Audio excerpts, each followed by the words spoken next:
رحیم السلام علیکم ورحمۃ اللہ وبرکاتہ۔ معزز سامعین و ناظرین، نماز کے الفاظ کی اصلاح کے سلسلے میں آج کی اس مختصر سی کلپ میں پیش خدمت ہے اہدنا الصراط المستقیم میں کی جانے والی غلطیاں۔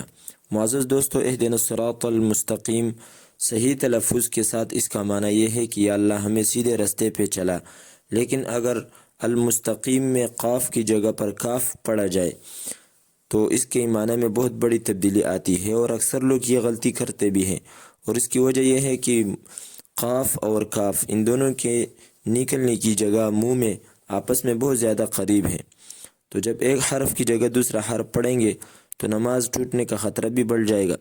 معزز دوستو، مستقیم کا معنی تو آپ نے ملاحظہ فرما لیا کہ وہ سیدھا، لیکن اگر قاف کی جگہ کاف پڑھا جائے اور اہدنا الصراط المستقیم پڑھیں گے تو معنی میں کتنی تبدیلی آتی ہے، یا آپ خود ملاحظہ فرمائیں کہ عربی زبان میں مستقیم جس کا اصلی مادہ یا اصلی ڈھانچہ اور اصلی حروف وہ کاف واو میم ہے، عربی زبان میں یہ بلندی اور اونچائی کے معنی میں آتا ہے۔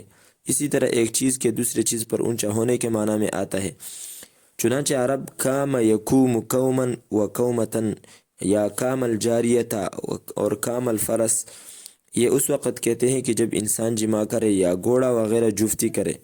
اب دیکھیے معنی میں اتنی بڑی تبدیلی آ گئی جس کی وجہ سے نماز بھی ٹوٹ جاتی ہے۔ تو معزز دوستو، اپنے نماز کے الفاظ کی اصلاح کی جو کوشش ہے وہ اس کو جاری رکھیں۔ اللہ تعالی ہمیں سمجھ کر عمل کی توفیق عطا فرمائے۔